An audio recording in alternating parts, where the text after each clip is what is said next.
Welcome to the NYU Steinhardt Jazz Interview Series, and tonight I'd like to welcome a special guest, Mercedes Ellington. Okay.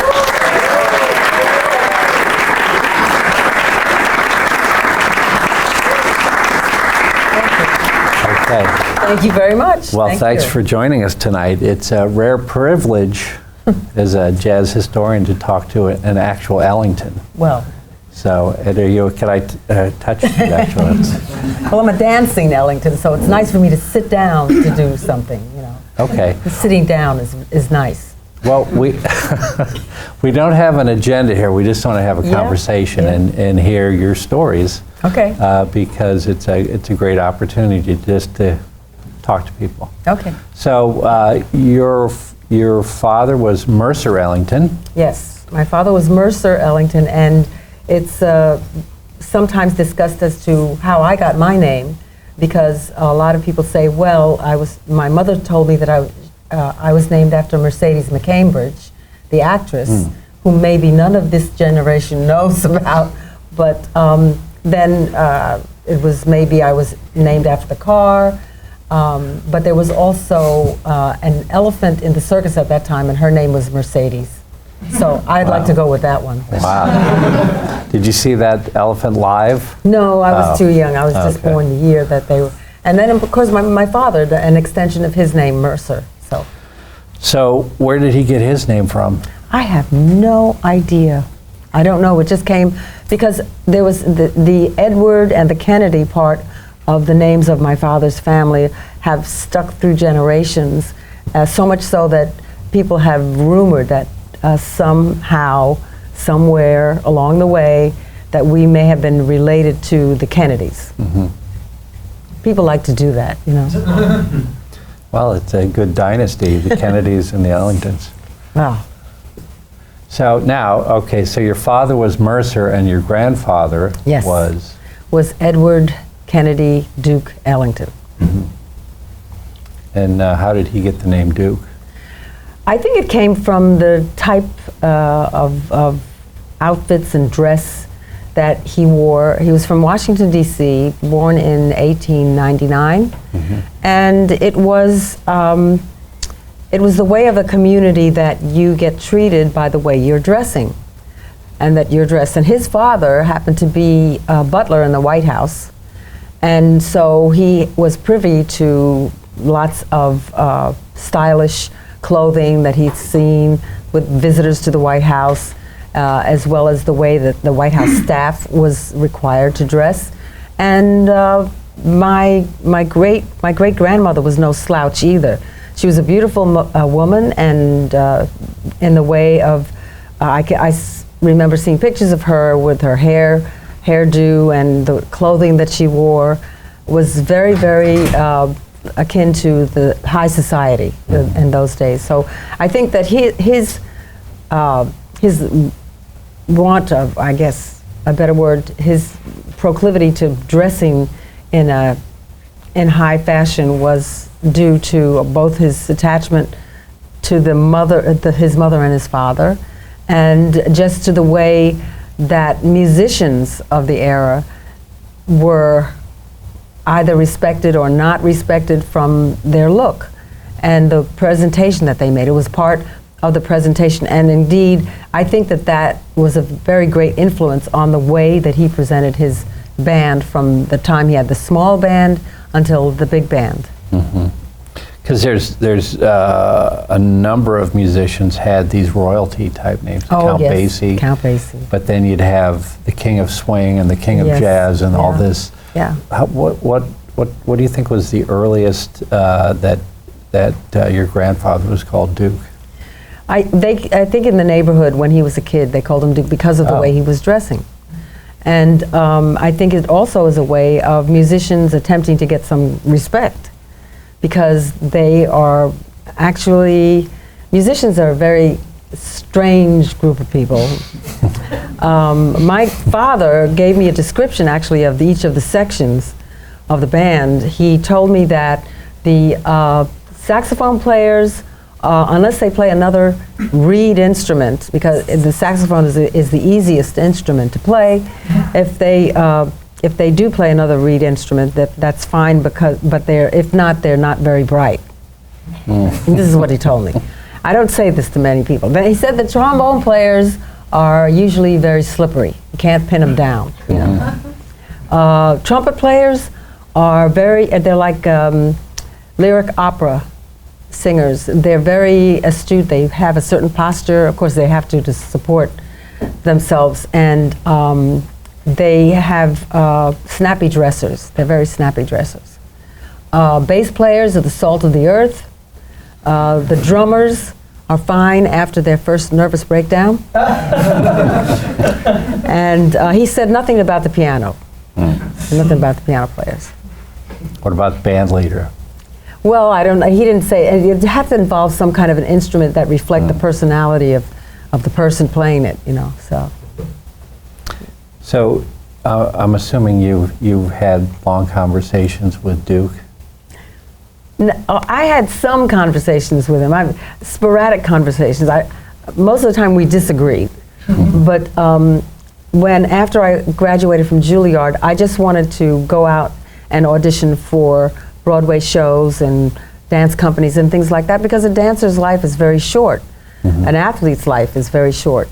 And they thought that I should, they were the ones who pushed me to go to Juilliard in the first place, because I didn't want to go.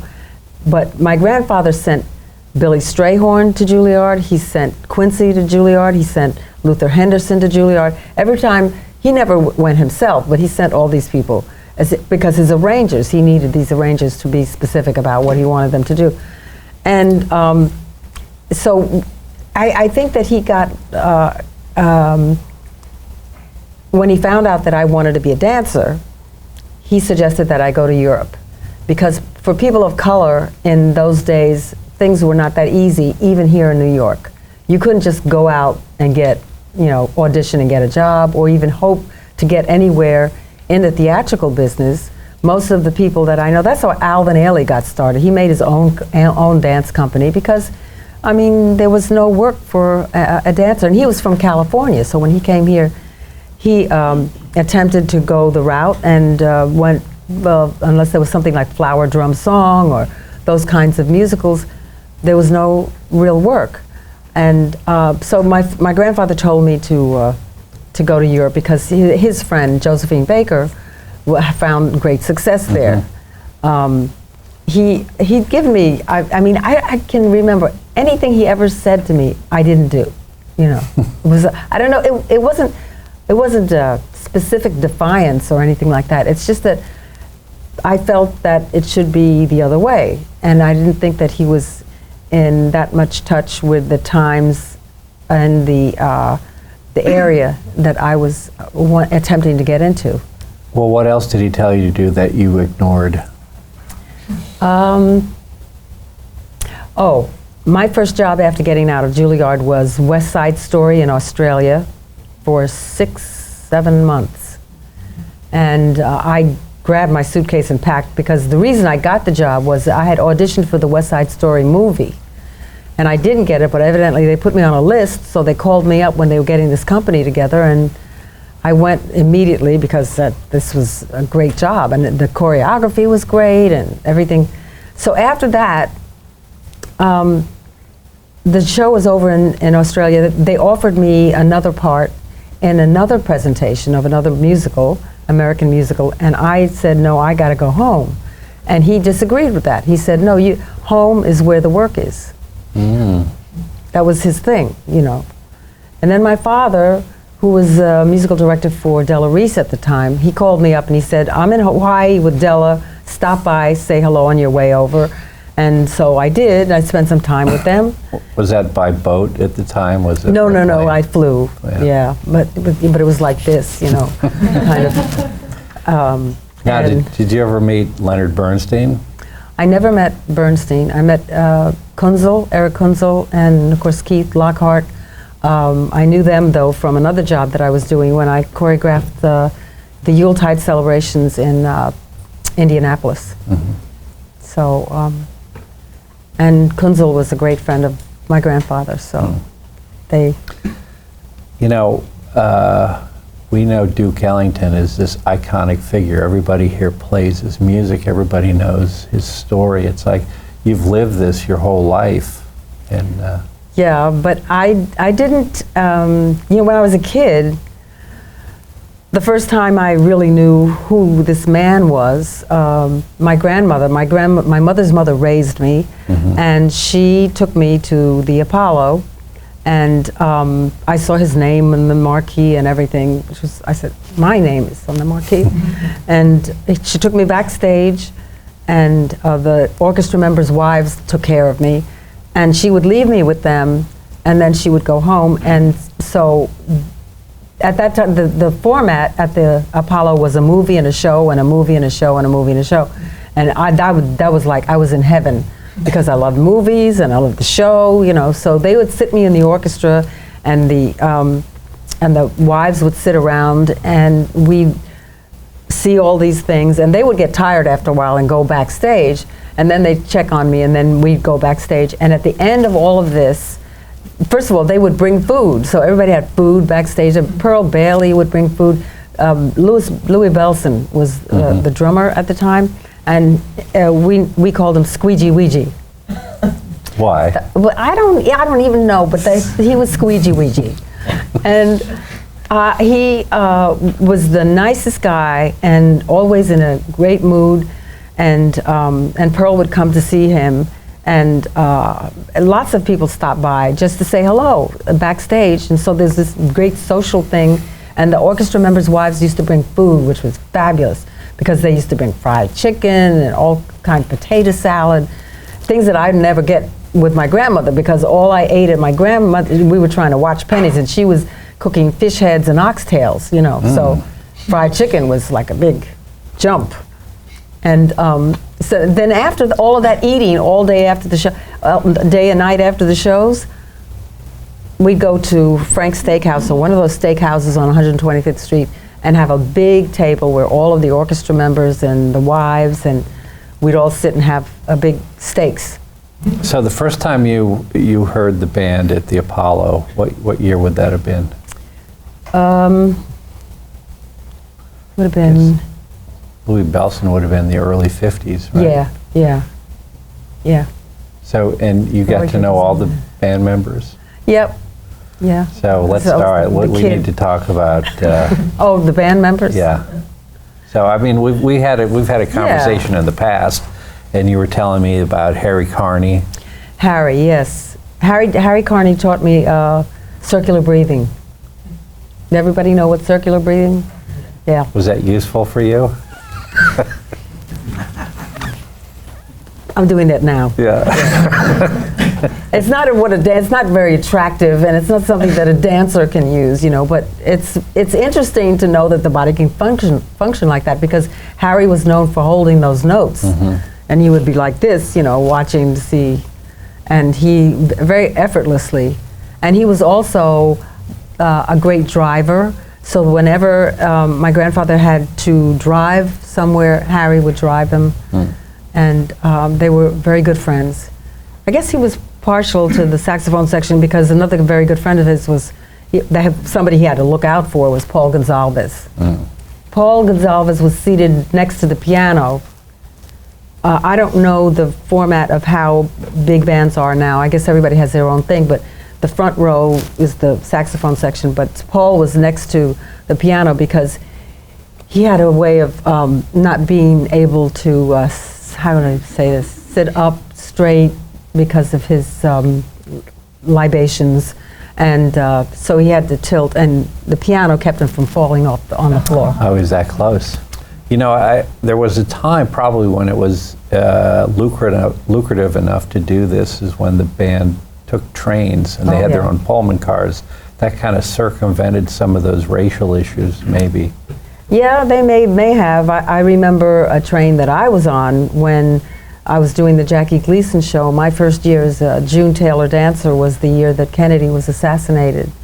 And Gleason decided he had a love of golf, and he wanted to move to Miami Beach, and they were going to be building this auditorium for him. And so we all made this big move from the beautiful old Penn Station, which they tore down, to Miami Beach on the Great Gleason Express. And there were banners outside the car, and we're chugging along.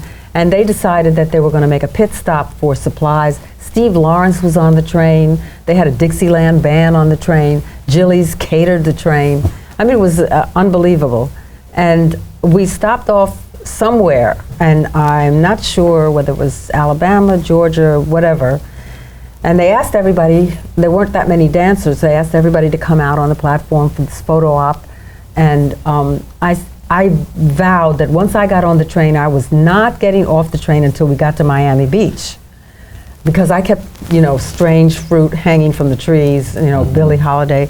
And I said, that's going to be my thing. I'll just stay right here and I'll be fine.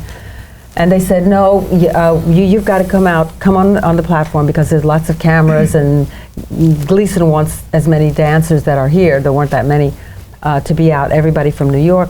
And I had these big sunglasses and a big hat, you know, and I was lurking in the back towards the train exit entrance, just in case something happened. And somebody from the back of the crowd yells out, "What's that colored girl doing up there?" And I was getting ready to make my hasty retreat back in the train, and Gleason reached out and pulled me under his armpit, and he said, "You stay right here." And it was like, you know, you have no idea how that, just, you know, people who think that way, all this excitement, all this music, all this stuff, and they have to yell something like that, you know? Yeah. And so after that, I think he kind of kept an eye out on me. The second year I was in Miami, I was looking for an apartment with some friends who lived there, and we were looking at this certain section off of one of the causeways, and the landlady of this place that I was interested in, she was Filipino, and she asked what race was I, what you know, and my friends, they said, well, she's Hawaiian. But, you know, it just was any answer will do. I got the place. Wow. Yeah. You didn't have to wear a grass skirt. I was thinking of doing it, you know, hula if I tried to, you know. Well, now, did you have conversations with the Duke's band about the same issues that they had traveling through the country? Well, you know, when they traveled through the country, if they went by bus, each guy's seat was his apartment. So if a newbie came on the bus, you don't sit in the seat that was already designated for a certain player.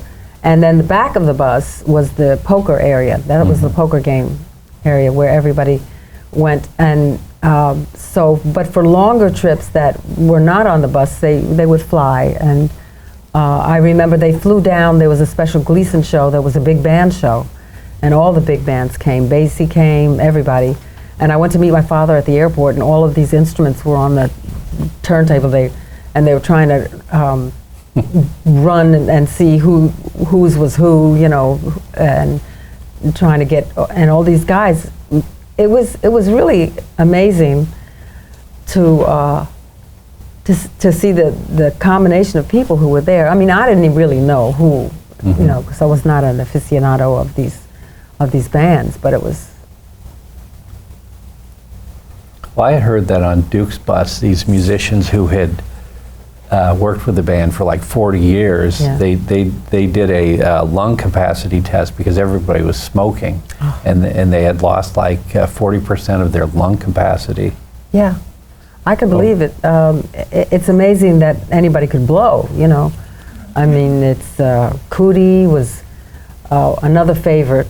I went to Russia with them in 1972. And it was a State Department tour. We followed Alvin Ailey. And it was a 5-week State Department tour. We went to Moscow, what was then Leningrad, Kiev, Rostov-on-Don, Minsk, and five cities. I just went for 2 weeks because I was doing a show on Broadway called No No Nanette. So they only let me out for 2 weeks, but going over there, first of all, that tour was, nobody says anything about this, but Ellington always used to have a glass of Coca-Cola on the piano, and he would put sugar in it. And I guess that was his version of vitamin B or something. But a friend of mine, Phoebe Jacobs, she made arrangements and she called up Coca-Cola to see if they would send cases of Coca-Cola to Russia with us, and they didn't answer. So Joan Crawford was a great fan, and she was Pepsi-Cola. So she did answer, and she sent the Pepsi-Cola, and Phoebe said, just don't show him the can. Just pour it in there and in the glass, and don't show. Well, that was the first American soft drink in Russia.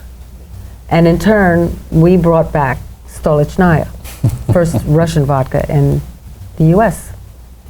But Duke didn't drink that. No, he just drank the Coca-Cola. Now, there's a documentary called On the Road with Duke Ellington from the early 60s. Oh, yeah. And it shows him in his room. Every morning he would have steak and hot water for breakfast. Hot water.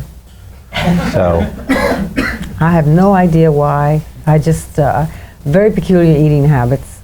And they're all for good reasons, and I guess it, agreed with him. Well, what he said in the documentary was that he called the steak his foundation meal because for years he never knew when his next meal would be. This is true. So, and then the hot water was cleansing. Yeah. So I also think that he didn't like to eat in public because he didn't like germs and everybody would want to shake his hands. Yes. Yeah. Yeah. I mean, you try to go in a restaurant, a regular restaurant or something, unless you're in a hidden area or something, there are going to be people wanting your autograph or wanting to say hello, and it's hard to just concentrate on just eating, Well, I'm sure he liked the accolades, but did he like being recognized and walking around on the street? He thought it was part of the job, that was all part of the gig. You have the responsibility. I mean, there were all kinds of things that he would remind my father and myself that if you're in a certain position of doing things, you don't let that all come to you. There's something that you have to give as well, and you owe it to your audience to do what they. He was also he performed a lot for the audience. I mean, a lot of his compositions, like Dancers in Love, required audience participation. And one of his introductions to Satin Doll was involved an audience member, and he would he'd pick up somebody, and he wouldn't look at the person exactly, but he would say, "This next number is dedicated to the most beautiful woman in the room. We don't want to say who she is because we don't want her to be self-conscious about it, but we know who she is, and she knows that we know that she knows that we know that she knows who she is." And everybody in the audience would think that they were the one. Wow. So. What did Duke think of the lyrics to Satin Doll? Cigarette holder, which wigs me over the shoulder, she digs me. Yeah. Kind of an odd. Well, but we did it when we did Sophisticated Ladies. We adhered to exactly what the direction of the lyrics, and I think it was Terry Klausner and PJ Benjamin did that number, and using a cigarette holder, and which was all of those accoutrements were very Erte kinds of decor. Were you around in the 50s for the scene where music and dance, we were talking about dance earlier, or there was a nightclub circuit in New York City? You'd have the Village Vanguard and the Blue Angel and Cafe Society and the Stork Club and Birdland and the Copacabana. Yeah. Places like this. This is where people would go to be entertained before television. Yes. So you can imagine, like when Ed Sullivan came out, and all the dancers and the comedians would tell their jokes. Yes. They couldn't tell them the next night because everybody heard it on TV. I know. So this was kind of a rarefied time in New York, probably other metropolitan areas. Yeah, I think. But did you ever go to the Stork Club? Or? I didn't go to the Stork Club. There was maybe, I think, the Copa I went to the Rainbow Room. He played there a lot when he was in town. As I said, the Apollo, and a couple of the other clubs that used to be on 52nd Street, all those jazz clubs that used to be on 52nd. And so whenever he came to town, the whole family would gather and go to see him, because we never knew when we were going to see him next. And any time that we saw him, it was like the holidays. So if he was not in town for Christmas or anything like that, he had presents for everybody. And the band members also. They had presents and cameras, because whenever they went to Japan, they would get cameras. And they came back, you know, with cameras, equipment. I think they had every new Nikon and every new Canon that existed. And so they were known for that kind of buying, you know, and getting presents for their families, because before you knew it, they were off again, and nobody knew when they were going to be in town. The schedule pretty much was an annual thing, but it didn't happen when they didn't come to New York that often. Well, how did all those musicians have family lives? Well, now you're getting into an area where musicians will do what musicians will do. And some had multiple families, and some of them were, like Paul Gonsalves was so, I can't say that he was unhappy, but I think that he was a driven kind of guy, and frustrated in some ways, but he was always and only happy playing and on the stage. And a lot of the guys were like that. A lot of the guys were just, that was what made them, the music. Music healed them. The music was their outlet. It was where they were able to speak their minds through their instruments, and it was a great part of their lives. Sometimes it was the only thing in their lives. Did you notice if the musicians practiced, or they played so much that it was just show up to the gig and play? Well, some of them I would go off and practice, and some of them would like jam together in the green room, rehearsal room, just to get some energy, get their energies up, and or some of them would fight, and that would be also getting their energies up. I mean, because like there's some people in the constant argument between Cat Anderson and Cootie, and it was just amazing. I mean, he had these two great trumpeters.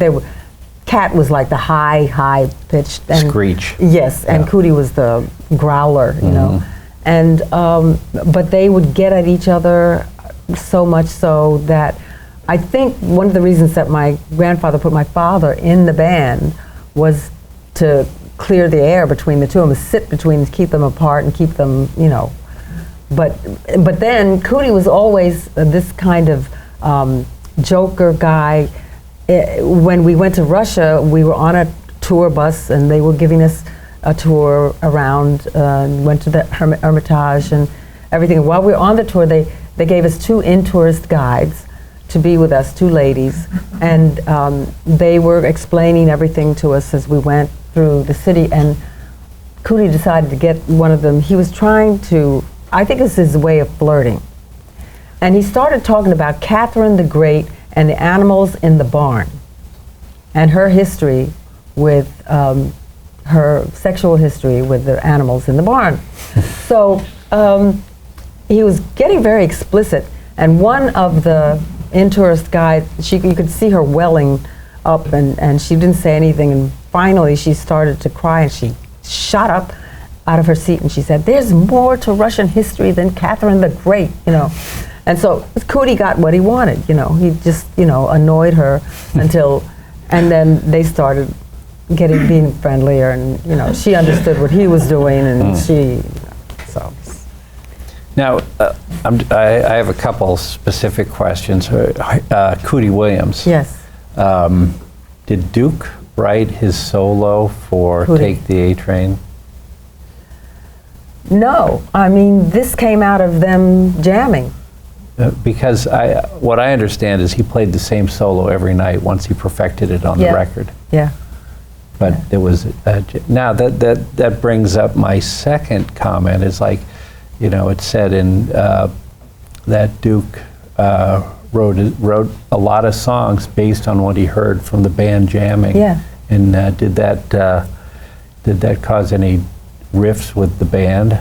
Well, I think that when people asked him a question, or some interviewers once asked him the question, how do you keep the same guys in the band? And his answer was, I pay them. And so, you know, he would also look out for their families. And I know that my great aunt, you know, she would be like the purse strings, and if anybody needed an operation or needed to pay a doctor bill or something like that, she would be the one to pay it. And it was like a big family. I mean, they riffed off of each other, and some of those riffs became permanent arrangement. You know, involved in the original or accepted arrangements. They became part of the song, like A Train.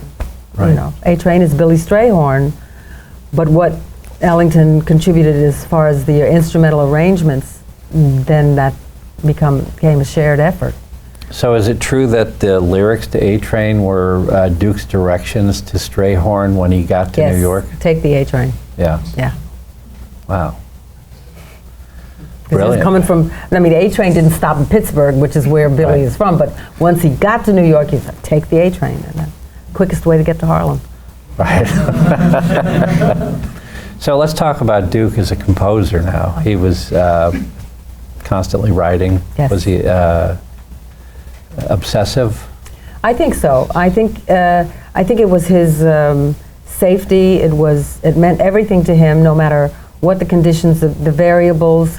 It was honing back to home base, and home base was also always the music, which makes sense when you figure he was like Papa Haydn. Ellington wrote close to 3,000 compositions, or his, you know, and when I visited him in the hospital towards the end, and he had a piano at the foot of his bed, and so I brought him music paper. I didn't know what to bring. Plants, but I brought him music paper and pencils, and because he was continuing to write. He had cards from people like Frank Sinatra and Lena, and just, you know, so many people. And there were also these superstitions, you know, nobody wanted to come to the hospital. And his clothing that he wore to the hospital, people stole his clothes.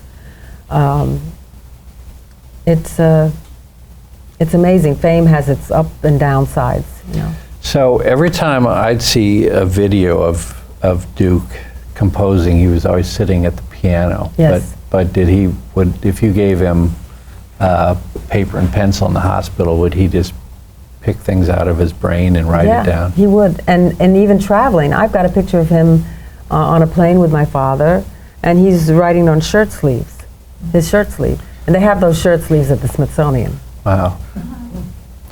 What's his connection with the Queen of England? The Queen Suite. The Queen Suite.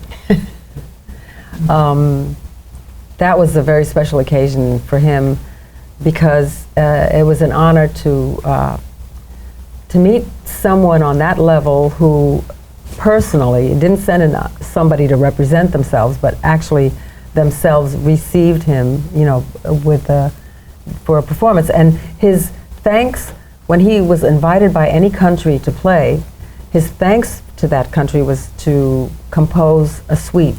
And so he composed the Queen Suite to thank her. Single Petal of a Rose, and things like that. They were all dedicated to her. Afro-Eurasian Eclipse was another thing that was because of that tour. I was curious because I looked at all of these countries that he went to, and he never went to Cuba. He never made it to Cuba. And I got on a resolve when I feel responsible that I have to take him. I have to take him there. Well, back to the Queen Suite for a minute. it's my understanding that he wrote it for Columbia Records, and they only made 4 copies. One for Duke, one for the Queen, Yes. one for the president of Columbia, and one for the producer, Tio Macero. Ah.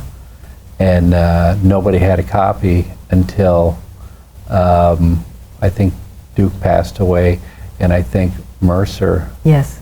sold it to Pablo Records. Yeah. So, which is good because that's one of my favorite recordings. Yeah. Well, yeah, my father did a lot of cleaning up, which I think, see, because my father was the MD for Della Reese for a while, and my grandfather said, I need you. And he, you know, no longer could be that person, that singular person. So he joined the band, and he trusted him because people were stealing from him in every which way. So my father cleaned up a lot of things, financially, socially, every time he turned around. And he was an organizer. My father was an engineer, really. He wanted to be an engineer. Mm-hmm. And he had that kind of mathematician's brain. So he would clear up social things and financial things. Mm. Well, 2 of my favorite songs of your father are Things Ain't What They Things Used to Be Ain't, yeah. and Blue Surge. Oh, yeah. So, he's proud of those songs. Those were his Yeah. big hits. Yeah. Yeah. And they're used a lot, especially Things Ain't is used a lot for closing out a session, you know, which is, it's perfect. What did Duke think about the success of those tunes by his son? Well, he commandeered it. He said, "Oh, that's good enough to be written by me, so I'll include it in my." And what's the relationship between Duke and Billy Strayhorn? Billy Strayhorn was like his right arm. He that's what he's quoted as saying, because they finished each other's thoughts. If you can imagine, I mean, I guess the Gershwins and there are some other musical collaborators who did those kinds of things together, but there was a conversation, a spiritual conversation happening between the 2 of them, that they were able to finish each other's musical sentences. If somebody one of them started out with a phrase or maybe 4 bars of something, and the continuance then picked up another 2 bars or something, the other one would pick up, and they'd go through the whole composition like that. And it was like a puzzle for them that they figured out, and they all came out on the same page, and they enjoyed that so much. You can't, the value of collaboration is very much, a lot of people are in search of individual, popularity, but to collaborate like that with another person and exchange ideas is such a rewarding experience, and that's one of the things that my grandfather missed after Billy went. He didn't have that person anymore and had to make adjustments, his mental adjustments, his writing, his technique, everything, you know. Did he find another collaborator after that? Not really. I think his collaborations, or he relied mainly on his improvisational effort, the improvisational efforts of the band itself. I interviewed Gerald Wilson years ago, and he said that Duke would call him up like at 2 in the morning. Oh yeah, he didn't know about time. Yeah, and say, I need these tunes arranged by 2 o'clock the next day. So yeah, it was the same thing. I mean, he was the same way. Gleason was the same way. Jackie Gleason would read 3-4 books a night, and didn't require any kind of sleep behind it or whatever. Ellington got carried away with writing and also reading, but writing so much that he didn't know what time it was, and didn't matter. Did Duke know Jackie? Yeah, they were supposed to write an opera together. Wow. Yeah. What would that have sounded like? You don't know. To the moon. We don't know, yes. Because you have to understand, Gleason wrote Melancholy Serenade. Ah. So, and he didn't know how to write music, so Sammy wrote for him. But all right, what movie did Jackie Gleason play a bass player? I don't know if he was a bass player. Somebody was asking me about the Gleason movies, but when he was a pool player. Well, I think it was a movie called Orchestra Wives. Oh. Maybe. Yeah. Maybe. But I think could be. Maybe. I just want to hit you. What's your perception of these people before we run out of time? And just give me like one or two. Johnny Hodges. Hodges was his own. Actually, Hodges had the personality of a trumpet player. Because he was very, no nonsense kind of guy. You didn't cross him. He was very, Did you get along with him?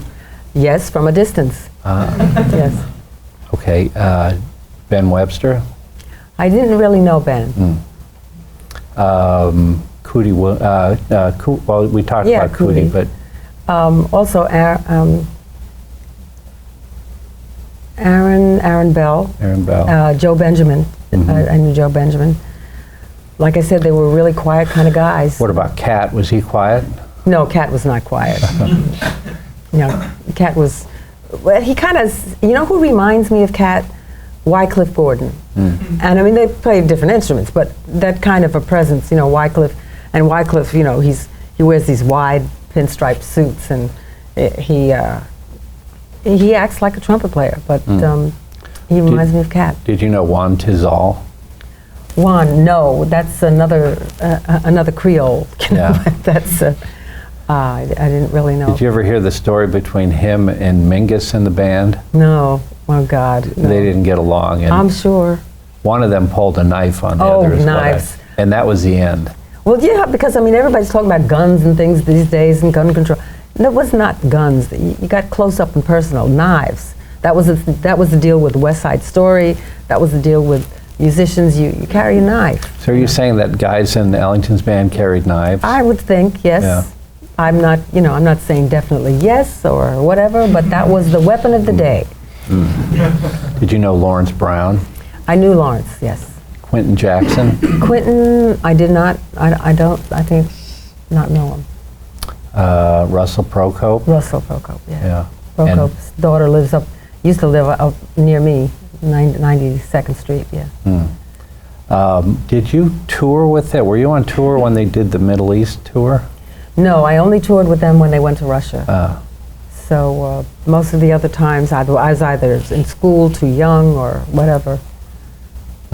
Last week I interviewed a musician. We were talking about Zoot Sims when Zoot played with Benny Goodman, and they said, "What's it like playing with Benny Goodman in Russia?" He said, "Every gig's like playing with Benny Goodman in Russia." I mean, if you'd seen when our plane landed in Russia, in Moscow, and we're taxiing to the terminal, people broke away from the police line and were running alongside the plane. I mean, this is a dangerous thing, but they were running alongside the plane, hordes of people. And you'd look out the window of either side, and they were just dying to see him. And everybody said, well, how did they even know about Duke Ellington? Well, it's Radio Free. Voice of America? Yep. Yeah. Willis Conover? And there was this fight, they would block the wattage, and then they would up the wattage and block the wattage, it's a stupid game. So who was the president? Was it Khrushchev, or the premier, or whatever? Who was? No, it wouldn't have been Khrushchev in the 70s. No. Maybe Brezhnev. Yeah, somebody. Did they come to the? They didn't come to the gig. No. And after this, how many hour trip, and we land there, they threw our bags in the hotel and took us off to the Bolshoi to watch 4 acts of Swan Lake. Wow. I mean, that was great for me, but everybody's like this with toothpicks, trying to keep your eyes open. And when we came and they sat us in a box, and there was a samovar in a beautiful big thing, and they had waited, they held a curtain for us to get there. So we went there, got in the box, and the orchestra members were already seated, and as soon as my grandfather sat there, they all turned up and just looked. They didn't say anything, or they didn't make any gesture or anything, because they were told that they, but they all turned and looked at him and smiled, Wow. Did you ever meet Sonny Greer? No, Sonny was before. I only see him out at his gravesite out at Woodlawn Cemetery. I got a story about Woodlawn. There's the Ellington plot at Woodlawn, and across the lane is Miles Davis. And Miles Davis has a beautiful big black marble slab. And Miles had a beautiful tree on his at his gravesite, and the Ellington thing had the crosses and trees and things. And Miles killed the tree. So they took that tree away, and it was just withered and was in the state of, I didn't look like Halloween. And then they planted another tree there, and that one died as well. And they couldn't figure it out, so then they had bushes. They said, well, we'll try the bushes. And the bushes kind of faded away. I think there's last time I went out there, because my stepmother passed away, and we went out there for the funeral. Now there's moss. Wow. Yeah, it's been relegated to moss. You got stuff growing on Duke's side? Oh yeah, trees and things, yeah. Wow. So I want to go back to June Taylor dancers in your career. And I was, if anybody my age, we would watch the reruns of the Jackie Gleason show. Yes. Was Gleason anything like Ralph Cramden? Well, he pulled out all of those characters, I think, from his experiences. Joe the bartender, Ralph Cramden, Reggie, the rich, guy, and for instance, the hobo was the one who hosts his Christmas show that he does, and he goes through all of the fairy tales and children's stories. And that was one of my favorite my favorite shows. It's going to be released soon, along with the DVDs of those years of the Gleason show. And that was a performance that he had, because he himself was a very low-key kind of guy, and unless he was riled, unless you pushed his buttons. But he knew what he wanted and how he wanted things to be done, and that's the way, I mean, when we were dancing, the opening shot of that, and now from Miami Beach, and there was da-da-da-dum, da-da-da-dum, da-da, this music, and then the shot of the airplane coming over the water, and bam, and there we were, the June Taylor dances, flying tempo of doom. The Rockettes should be so lucky. Wow. We had dancing and we had every week we had a new dance. We had learn a new number. We danced precision dancers with 16 dancers. We danced when Wayne Newton was on. We did a number with banjos. When we did with toy pianos when Liberace was on. We danced with